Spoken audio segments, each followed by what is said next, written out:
Bismillahirrahmanirrahim. Assalamualaikum dan salam sejahtera. Selamat datang ke channel Cikgu Duan.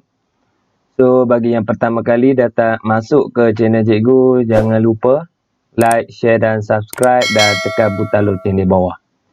So, untuk episod ulang kaji bersama Cikgu, Cikgu teruskan hari ini dengan kertas 1 Sains SPM 2011.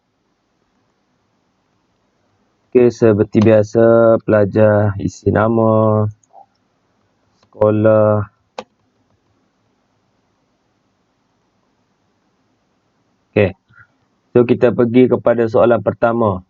Rajah 1 menunjukkan sejenis neuron antara bahagian A, B, C dan D yang manakah dendrit. Okey, dendrit. So, dendrit yang hujung-hujung dia tu. Okey. So, A nukleus, B salut milin, C efektor, deria dan sebagainya. So, jawapan yang paling tepat, dendrit, ingat, pelajar-pelajar ingat yang hujung-hujung ni. Itu adalah dendrit. Okey, soalan nombor 2. Aktiviti manakah yang melibatkan reseptor regang? A. Menyanyi, membaca, berbasikal, berfikir. So, A, B, C, D ni tengok yang mana yang melibatkan otot. Yang bekerja keras lah. Okey, reseptor regang ni terdapat di otot, tendon, ligamen. So, berbasikal. Okey, yang melibatkan reseptor regang. Soalan nombor 3. Seorang remaja perempuan menjerit-jerit sewaktu menonton tayangan seram. Kelenjar manakah yang berkaitan dengan aksi beliau? So, menjerit-jerit mestilah kita kaitkan dengan hormon adrenalina yang dirembeskan oleh hormon adrenal. Okey. Soalan nombor 4. Jangan memandu dalam keadaan mabuk. Apakah kaitan antara pernyataan itu dengan koordinasi badan? A. Kebanyakan neuron dimusnahkan. B. Kadar denyutan jantung menurun. C. Aktiviti otak menjadi cepat. D. Penghantaran impuls menjadi lambat. So, yang paling tepat adalah penghantaran impuls menjadi lambat. Orang mabuk ni. Jadi slow. Okay, soalan nombor 5. Rajah 2 menunjukkan satu proses pembahagian sel. Apakah proses X? So, kita tengok. Sel anak ada 2. So, kalau 2, mitosis lah. Kalau 4, meiosis. Ingat tu. So, jawab A lah. Mitosis. Soalan nombor 6. Maklumat berikut menunjukkan gejala penyakit baka. Okay. Terencak akal, berlebihan kromosom pada pasangan yang ke-21. Apakah penyakit itu? So, SPM sebelum ni pun dah ada keluar sindrom Down. Okay. Tiap-tiap tahun keluar soalan sindrom Down. Soalan nombor 7. Rajah 3 menunjukkan pembiakbakaan pilihan kelapa sawit. Dura kacuk dengan pisifera menghasilkan tenera. So, apakah ciri baka yang diperoleh dalam pembiakbakaan pilihan ini? Kulit keras, tempurung tebal, isi nipis. So, yang paling tepat adalah sabut tebal. Yang tu yang kita nak. Sebab apa? Sabut ni bahagian antara yang paling banyak menghasilkan minyak. Okey, sabut. Nombor 8. Rajah 4 menunjukkan histogram yang mewakili sejenis variasi. Okey, trait manakah yang diwakili oleh histogram itu? So, kita tengok. So, yang ni kita tengok graf pun kita tahu dah. Yang ni selanjar, ketinggian, kumpulan darah, jenis cuping telinga, jenis cap jari. So, jawapan dia ketinggian berubah. B, C dan D ni tak berubah. Okey. Soalan nombor 9. Antara A, B, C dan D, yang manakah elektron? So, elektron ni yang mengelilingi yang ni, yang kat luar ni. So, A lah. Straightforward je ni. Okey. Soalan nombor 10. Rajah 6 menunjukkan satu unsur dalam jadual berkala. Berapakah bilangan neutron dalam satu atom unsur itu? So, yang atas ni nukleon, 9 proton. So, macam mana nak dapat neutron? Tolak je. 19 tolak 9. So, dapat 10 neutron. Okey, soalan nombor 11. Bahan M digunakan untuk memotong kaca. Apakah M? So, yang besi, sulfur, intan, magnesium. So, yang paling kuat adalah intan. Okey, intan yang paling kuat. Soalan nombor 12. Rajah 7 menunjukkan peringkat dalam proses penghabluran. Okey, penghabluran. So, di mana curah-curah larutan garam, ni air laut, hablur garam, larutan garam. So, kita tengok sini T, larutan garam, U. So, last sekali yang ni kita nak nampak, tengok hablur garam terhasil di atas ni. Okey. So, S di belakang. So, D lah. Cari satu gambar je, kita boleh tahu dah. Okay. So, URTS. 13. Pernyataan manakah yang menerangkan tindak balas endotermik? Endotermik, serap. Tindak balas menyerap tenaga haba. Eksotermik, bebas. Ingat yang tu. 14. Okay, aluminium tambah asid hidroklorik menghasilkan aluminium klorida plus X. Apakah X? So, gas apa? Gas hidrogen. 15.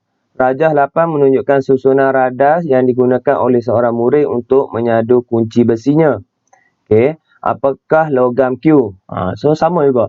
SPM sebelum ni keluar juga elektrolisis. So, yang ni larutan, ingat. Mesti ada kaitan dengan logam yang digunakan pada ketok ni. So, logam Q, apa kita tengok larutan apa yang dia guna. Larutan nikel nitrat. So, Q adalah nikel. Senang je. Okay, 16. Antara yang berikut yang manakah adalah bahan radioaktif? Of course lah, uranium. Okay, selalu keluar. Tolong ingat. Uranium. Radioaktif. 17. Di manakah pelakuran nuklear berlaku secara semula jadi? Of course lah, berlaku di matahari. 18. Apakah kesan pelupusan tidak sempurna sisa radioaktif?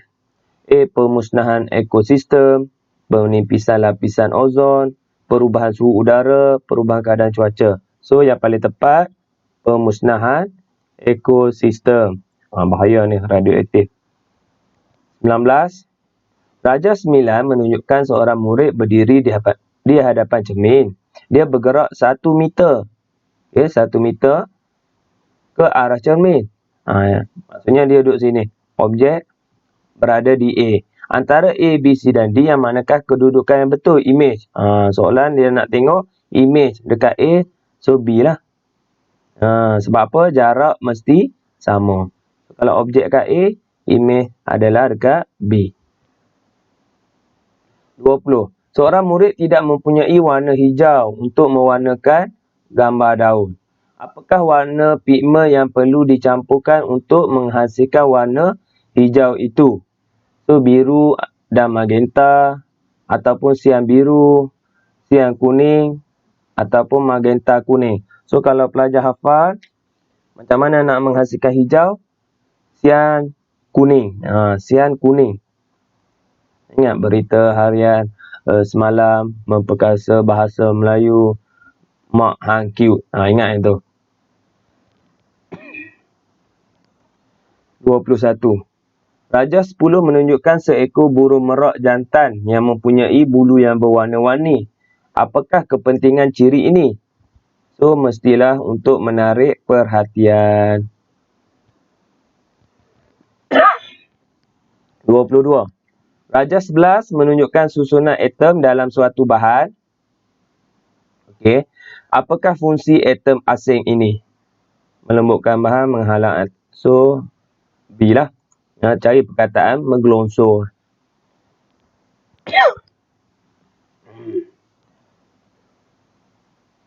Okey. Persamaan perkataan berikut menunjukkan suatu tindak balas kimia. Nitrogen tambah hidrogen menghasilkan X. Okey, apakah X?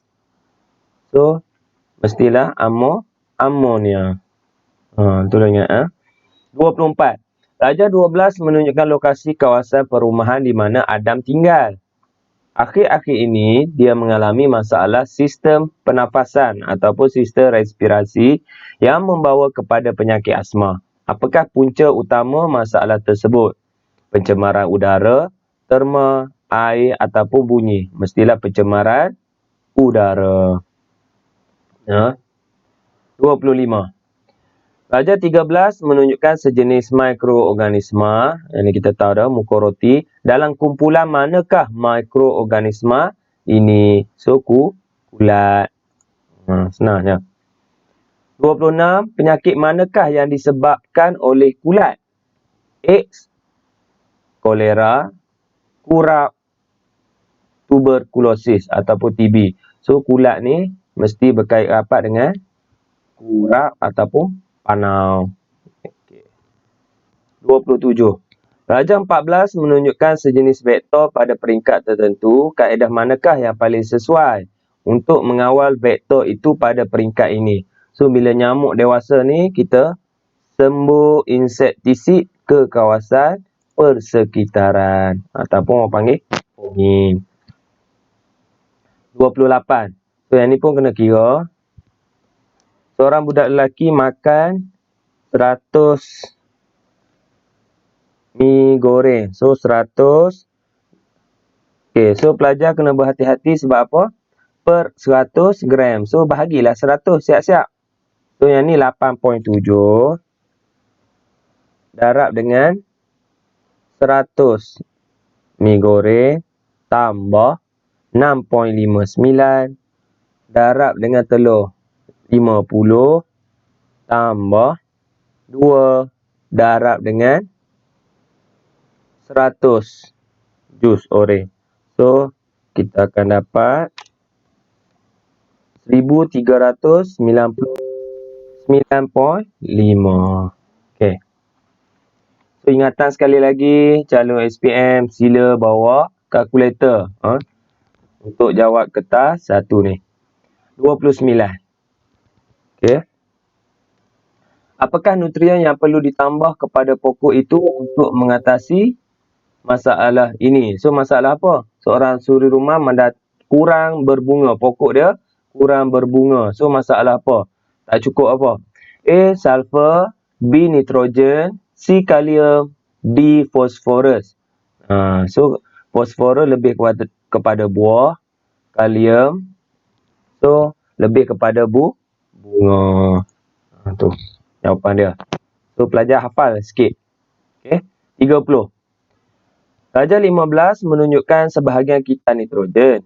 Okay, nitrat dalam tanah menghasilkan disebabkan bakteria X, nitrogen di udara. Okey, apakah bakteria X? So, mestilah bakteria pendinitritan. Okey. 31. Antara bahagian A, B, C dan D, yang manakah mewakili pengeluar? So, pengeluar ni mesti tumbuh-tumbuhan yang mesti berada di bawah sekali piramid. Okey. 32. Darjah 17 menunjukkan sumber bahan kimia yang menyebabkan pencemaran alam sekitar. So, aerosol ada CFC, klorofluorokarbon. Apakah kesan CFC ni? Penipisan lapisan ozon. So, selain daripada aerosol, apa lagi? Peti sejuk ataupun penyaman udara. 33. Apakah cara terbaik untuk mengurangkan populasi tikus di sawah padi tanpa menjejaskan alam semula jadi? So, tikus sama juga SPM sebelum ni. Kita buat apa? Bela burung hantu. Okey. 34. Bahan manakah yang merupakan sebatian karbon tak organik? Okey. A. Minyak kelapa sawit, kain kapas, kertas tisu ataupun D. Kalsium karbonat. So, mestilah kalsium karbonat. Yang lain organik. Organik ni semula jadi. Tak organik yang manusia, buatan manusia. Okey, kita boleh buat kalsium karbonat. 35. Mudah terbakar, larut dalam air menghasilkan kurang jelaga apabila terbakar. Apakah X? So, mudah terbakar mestilah alkohol. Okey. 36. Apakah ciri lemak tak tepu? So, lemak tak tepu ni lemak tumbuh-tumbuhan. Okey, diperoleh daripada haiwan. Salah lah. Kandungan kolesterol tinggi. Salah. Dia rendah je. Cecair pada suhu bilik. Betul. Menyebabkan. So, inilah jawapan. Cecair pada suhu bilik. Okey. 37. Antara A, B, C dan D yang manakah mengandungi paling banyak minyak? Tadi pun dah keluar. Okey. So, sabut paling banyak minyak. 38. Apakah proses X? So, yang ni kanji polimer. So, jadi monomer. So, apa dia? Penyah polimeran. Okey. 39. Faktor manakah yang mempengaruhi inersia suatu objek? Saiz, jisim, laju, jarak. So, mestilah contoh orang yang kecil dengan orang yang besar, berbadan besar. So, yang mana susah nak berhenti kalau berlari. So, of course lah orang yang berbadan besar. Okay, so jisim mempengaruhi inersia. 40. So, yang ni matematik. Sebuah kereta mainan berjisim 0.5 bergerak dengan hal laju 4. Berapakah momentum? Masuk je formula.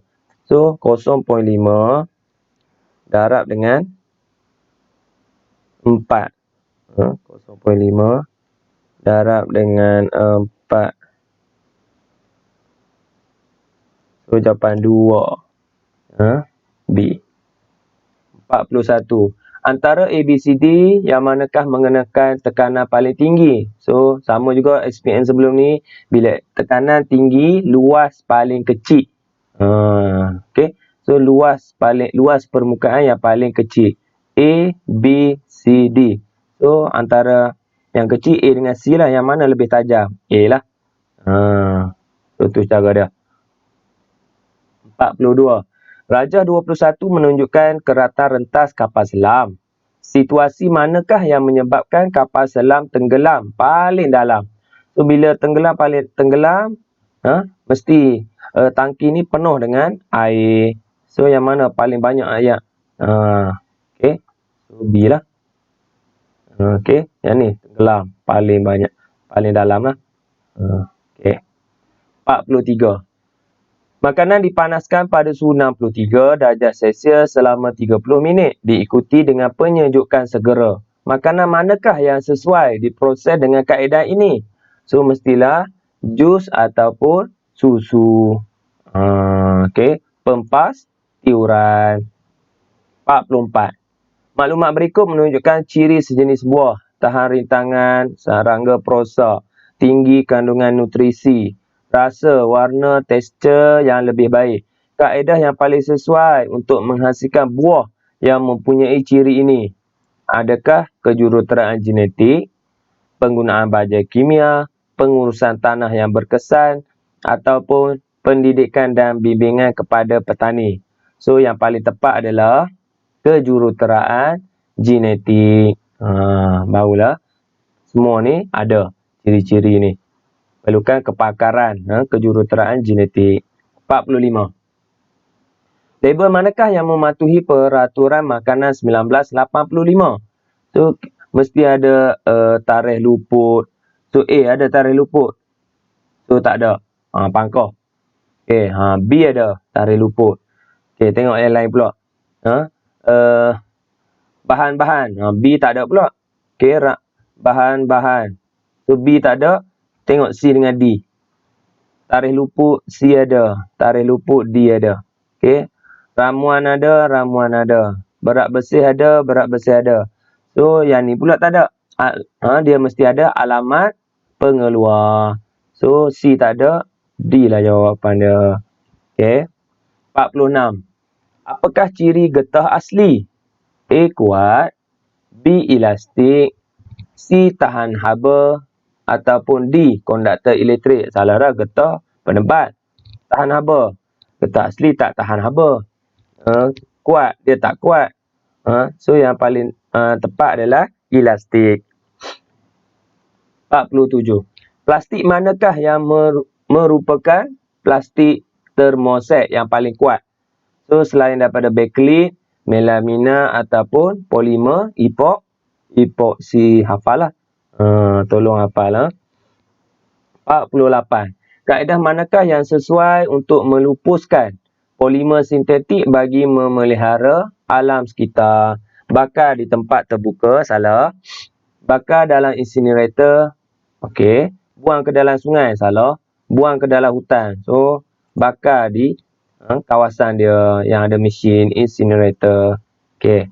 49. Gelombang manakah yang menunjukkan frekuensi paling tinggi? So, semua satu saat. So, yang paling tinggi adalah getah. Bergetar paling banyak. So, A lah. Okey. Okey. Apakah kegunaan satelit komunikasi? Arkeologi, ramalan cuaca, siaran radio ataupun mikrofon tanpa wayar. So, satelit mestilah untuk radio.